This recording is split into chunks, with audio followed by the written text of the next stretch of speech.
Francis MacDonald, CEO of Lift Power.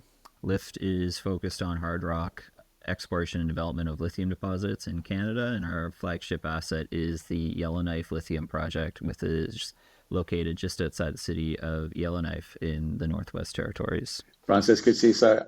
Right, it's been a while since we caught up. I think last I saw you'd raised a chunk of money, $21 million back at the end of last year. And it sounds like you're prepared to drill your way through this year. But first, let's kick off with also the kind of like firming up and beefing up of the board. Anthony has now joined you as chairman. He was a big shareholder before, wasn't he? He's been a shareholder for a while, yeah, definitely. So why that move? Well, so we've been talking with Anthony for a while, and some of our larger shareholders had been invested in Galaxy Resources from the beginning, and so Anthony, his background was he was CEO of Galaxy Resources. Galaxy ended up putting the Mount Cattlin deposit in production in Australia, and then they also had a lithium converter in China. And so through a number of transactions, Galaxy grew into what became Arcadium, and that's the lithium company that Rio Tinto acquired. It was $6.7 billion around this time last year.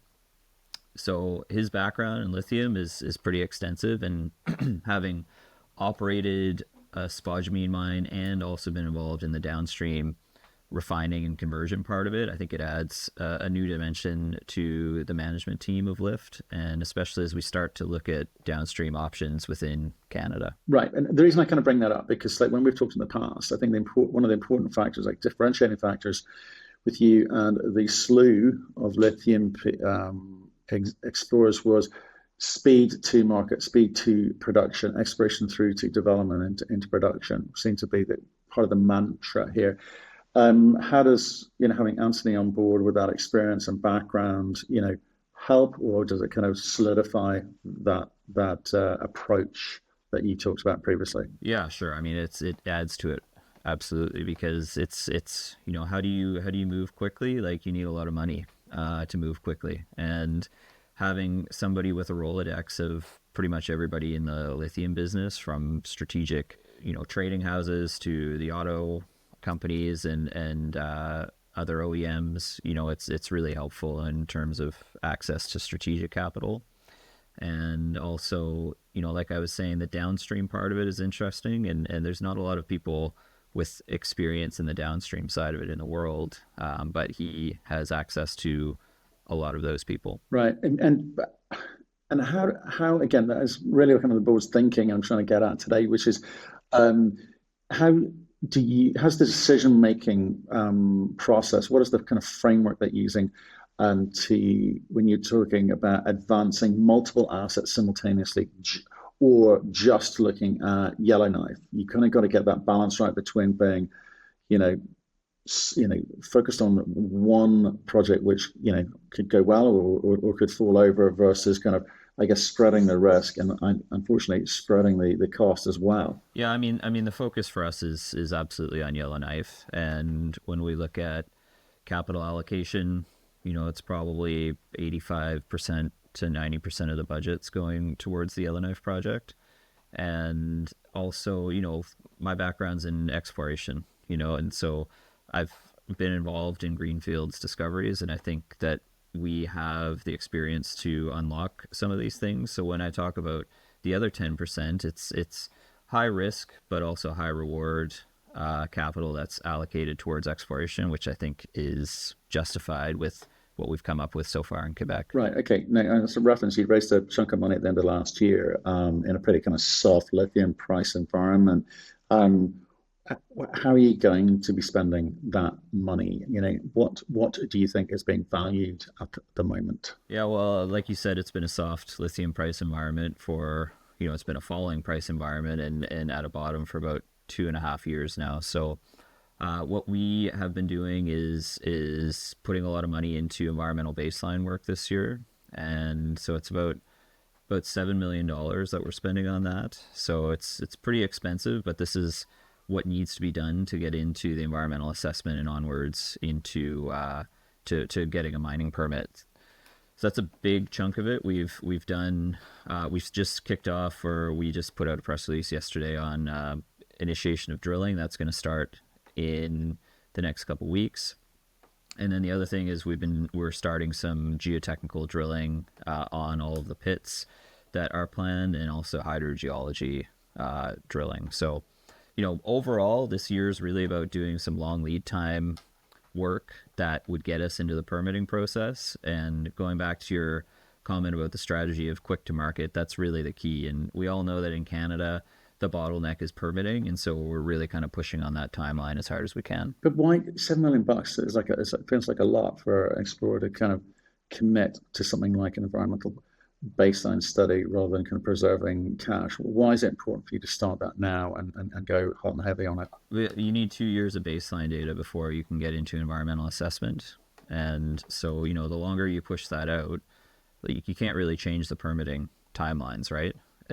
It's not like you can just spend $20 million in a year on it and then poof, the permit appears. It's a process, and you have to commit to it. And I when we started talking about this, our sustainability person laid out the budget, and my jaw almost hit the floor.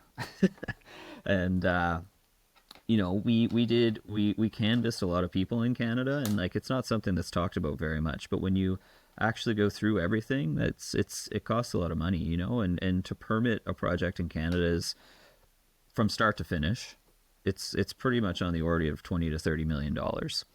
So we're taking a big chunk of that this year, and the strategy would be that eventually, if you've got a good resource, it's a simple project, and you're permitted, you're at the front of the line at that point. Okay, so but again, okay, what I'm trying to get to is working out why you're moving. A lot of lithium companies are kind of giving up. They're kind of like hunkered down or left. You feel you've got something here, and obviously you've been able to raise money, a decent chunk of money, in difficult, I say, soft market. So you've got to be very confident about what the market is going to value, or at least argue a very good case as to why it should be valued. Drilling, you said you're back to drilling. When we talked before, it was kind of like we saw you sort of weekend, month out, banging out those kind of high grade lithium results. Do you think there's a period where the market just stopped valuing that? And do you think we're out of that now?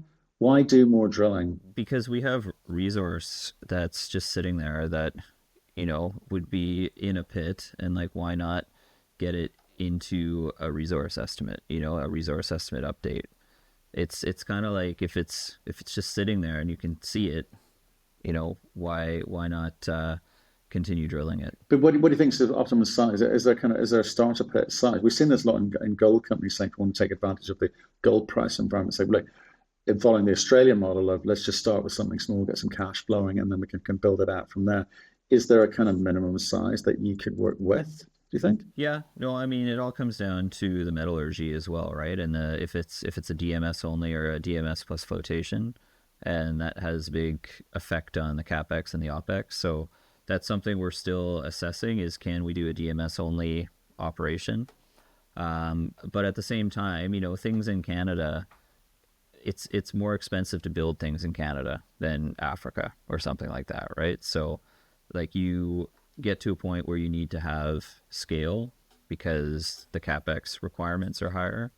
So, we have a lot of resource that we can add to this and put into a model. And so it's kind of like, why wouldn't we be doing that? Can you explain the kind of, because you've done a sort of pilot scale DMS and flotation test work, but can you explain to people what the DMS is? Because you've got potentially 4 deposits potentially amenable to it, and therefore this kind of staged approach, which I've just talked to you about, it may be possible, but maybe break down what that looks like. Sure. So DMS is dense media separation, and it's effectively a gravity separation circuit. So spodumene has a specific gravity of 3.2, and what that means is it's 3.2 times the weight of water, or the density of water.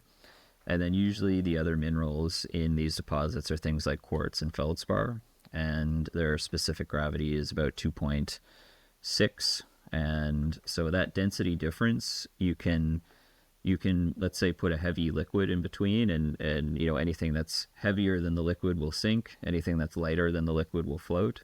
And so that's kind of the premise of it. There's some more things like centrifugal force and stuff like that, but it's effectively a separation of minerals based on their density differences.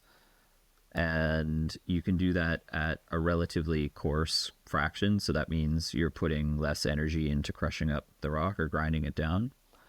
And then for flotation, it's very similar to other, like for copper sulfides and stuff. You need to grind it down to a certain size, and then you have a flotation circuit. You got bubbles coming up through a liquid, and the minerals that you're trying to separate attach to those bubbles, and you kind of skim it off. It's like a bubble bath, basically. But the key part there is that you're grinding the rock down to a much finer size fraction, and so the OpEx or operating expenditures on the crushing part of it are quite a bit higher. Right. Okay. Okay. And is there any kind of like sort of other metallurgical sort of de-risking activities that you can do, bench scale optimization or bulk pilot runs, or what are you looking at? Yeah, we're running some tests right now on optical sorting, Right. and Okay. the the beauty of these things, the host rock is black and the pegmatites are white. So there's a big optical contrast, and you have to look at it of like when they're wet, when they're dry. There's a few things to play around with, but you can definitely upgrade your recoveries with optical sorting circuit on the front end of the circuit. And do you think with the kind of, if you get to the point of processing ore from Cali or Quebec, do you think there's a kind of like Yellowknife, the opportunity for a Yellowknife facility long term, or is it going to be more kind of regional? Do you think? That's, we're starting to look into that now, and what we've always talked about is there's two final destinations for this for spodumene concentrate. We're let's say lucky that we're on the western part of the North American continent. We can get out to the west coast of Canada at either Vancouver or Prince Rupert and put spodumene concentrate on a boat to Asia. And so currently that's where most of the lithium conversion and refining facilities are. But the other thing that we're looking into is the potential of a lithium conversion facility just outside Edmonton. And this area, it really would be the best place for a lithium refinery outside of Quebec. And the reason for that is it's a chemical park already. So Shell has a gas refinery, Dow has a petrochemicals facility, there's a nickel refinery, there's a cobalt refinery, and there's a lot of sulfuric acid production there from the oil sands. So that's one of the big reagents that goes into the lithium refining process. And from a conceptual standpoint, everything is there. Alberta has the cheapest natural gas in the world. The corporate tax rate, I think, is 8%. It's just incredible. Like, if you could get something off the ground there, everything kind of makes sense. And but do you think you guys are going to be wanting to do it or capable of doing that, or do you partner with midstream processors? Because we talk about conversion into hydroxide, obviously, but I'm trying to think. I guess what I'm trying to work out is there some sort of downstream add-on component or options for you further down the line, tolling, etc. I mean, Absolutely. again, it's down the line, but where's your head at in terms of ambition? I mean, that's like I was saying in the beginning, of bringing Anthony in, who's been involved in the downstream part of it, and also is involved in a few other projects globally of building lithium refineries. Having those connections to people who've actually done this, because we all know that this has not been done very much outside of China. But we have access to the people and the companies that have done this before. And so, like you asked, are we going to do this ourselves? Is Lyft going to be the only party to this? No, I don't think so. Doing it in a consortium type of structure probably makes the most sense. And because these are pretty capital intensive projects, and as a small junior exploration company, it's probably not possible to do that all yourself. But you bring in an auto manufacturer, you bring in somebody that's actually built conversion facilities before, then it starts to become more realistic. Yeah, it'd be interesting to see where you end up with the kind of the network and to understand, I guess, where you can get to with the kind of concentrate spec and which markets you're targeting. But say that's a ways down the line at the moment. Just with obviously we talked a fair bit about. Well, maybe we haven't talked enough about it in terms of maybe give us a kind of run through the targets maybe for the next 12 months, like Yellowknife, and then we'll get into Cali in a second. Sure. So we'll be doing this more kind of engineering work, so geotechnical and hydrogeology. This fall, we're doing a bit of resource drilling, and then the current plan, I think, is that we're going to go out and do a big resource update in the winter because some of the key targets are only accessible in the wintertime. So that's kind of where we're looking at. We'll continue with the environmental baseline data next year because we need 2 years to get into environmental assessment. And once we come out with a resource update, at that point, I think we'll be ready to put it into a study and then continue onwards towards permitting from there. Okay. And Cali updates, what are you focused on there? Yeah, we did some surface work at Cali. So this is really the first big program. We staked a bunch of ground to the northwest, which came open, and that's the continuation of the pegmatite trend. So we just wrapped up field work there a few days ago and demobilized. And so we'll be coming out with a update on Cali later this fall once we get all the results back. Okay. And just with the rest of the portfolio, I see being doing some tidying up, offloading some stuff to Terry over at Parametallic. I guess that was why do that? Why not hang on to it? So we screened that ground for lithium pretty extensively, and we were pretty confident that there was no lithium potential on the ground. And so part of our program there is we covered a huge area with till geochemistry, and when you're using till geochemistry, it's not just a lithium value you get, right? You're getting a full geochemical suite. And within those claims, there was a pretty interesting multi-element geochemical anomaly. So it's about 30-kilometer long arsenic anomaly with some bismuth, tellurium, tungsten. Interesting pathfinders, and those are also pathfinders that they see in some of the mineralization at the Lion Zone and at Nisk. So there's definitely potential there to find additional Lion or Nisk type deposits. But for lift, it didn't make sense for us to go and pivot to start doing copper, PGE, nickel exploration because we have quite a bit of capital that's required for Yellowknife. So we decided probably be the best thing to monetize those claims. It's non-core for us. We still have exposure through a royalty and through the stock. And, we hope that Terry goes out and finds additional mineralization there. Hope so too. And then obviously with Pontax Rupert Moyen, not spending a lot there, but hanging on to those. Yep. So Pontax is really the key there. And we're still trying to figure it out. It's a 25-kilometer long spodumene anomaly in the till, and so it's quite difficult exploration conditions. There's a lot of cover there that's tricky to deal with. So, we'll continue tinkering with it. It's not something that's gonna, let's say, add a lot of value this year, I would say. But if we can figure out how to deal with the cover and explore underneath it. I mean, when you've got 25 kilometers of spodumene anomalism, like there's got to be something there. So I'm pretty confident that there's something on the land package, and it's probably big. It's just we need to figure out how to find it. So when we talk about capital allocation, like we're kind of throwing $400,000 at that this year, this summer on additional surface work. And, it's not a lot of money, but if we can actually crack the code with that, it can be completely game changing for the company. And let's talk about like this is a really nice catch up because I think it's one of those things. Like I think most investors feel that sort of lithium companies have died on the vine here, and to a degree, I guess the name of the game is to stay in the game, to be there when the kind of market recovers. So how are you feeling about the kind of lithium market currently?